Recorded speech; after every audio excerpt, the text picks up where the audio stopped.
Assalamu alaikum. Hello and warm welcome to all of you.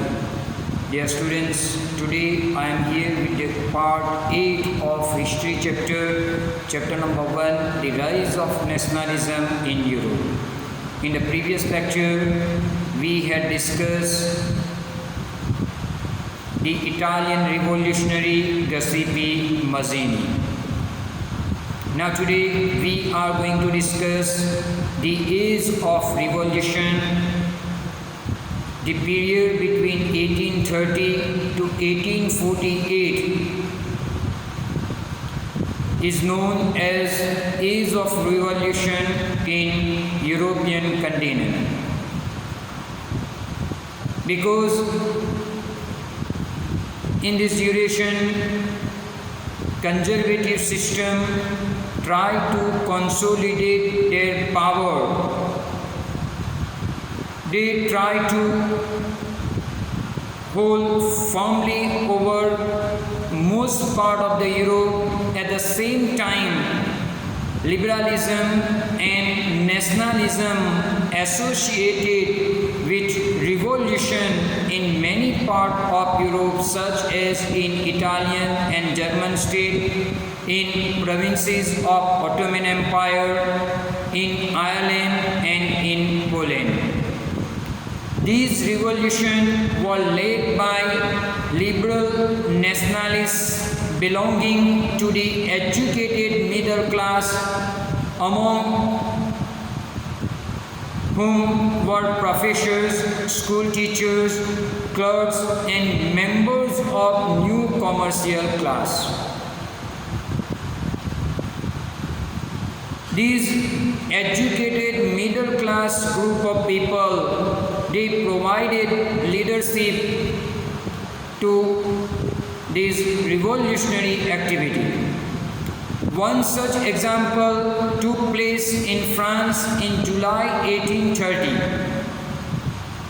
The Bourbon dynasty, who had been restored to power during the conservative reaction after 1815, were now overthrown by liberal revolutionary, and they installed constitutional monarchy with Louis Philippe at the head of the government.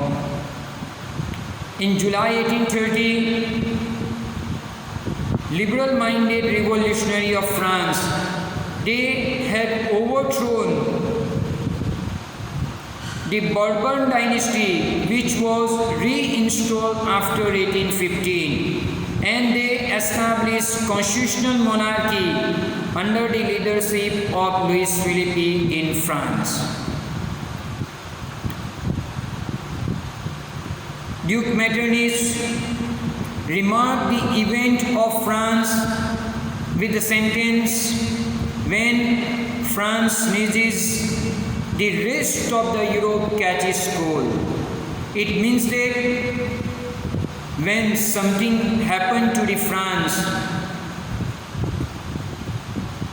the echoes, the reaction of that event experienced by whole Europe.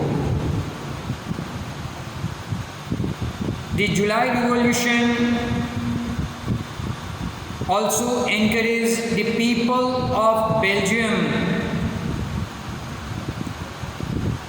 to start revolt against United Kingdom of Netherlands, and by the revolution Brussels became independent from the control of Kingdom of Netherlands. Another example of revolution we can give here is the Greek War of Independence. Students, Greece was part of Ottoman Empire since 15th century. The people of Greece, they were inspired by nationalism by feeling of nationalism,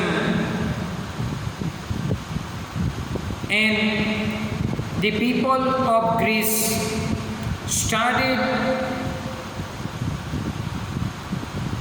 revolution in 1821 against Ottoman Empire. They got the support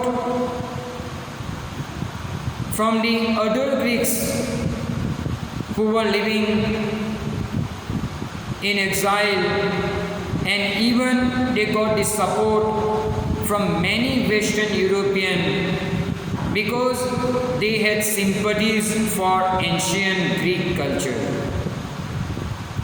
And poets and artists of those days, they loved it, Greece as the cradle of European civilization, as the center of European civilization. And poets and artists also mobilized support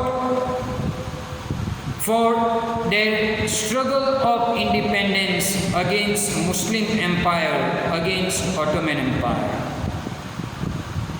One such poet was English poet Lord Byron, who even organized fund for the war. Later on, he went to fight a war, but he died of fever in 1824.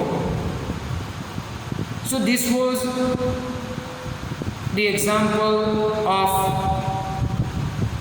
Greek War of Independence.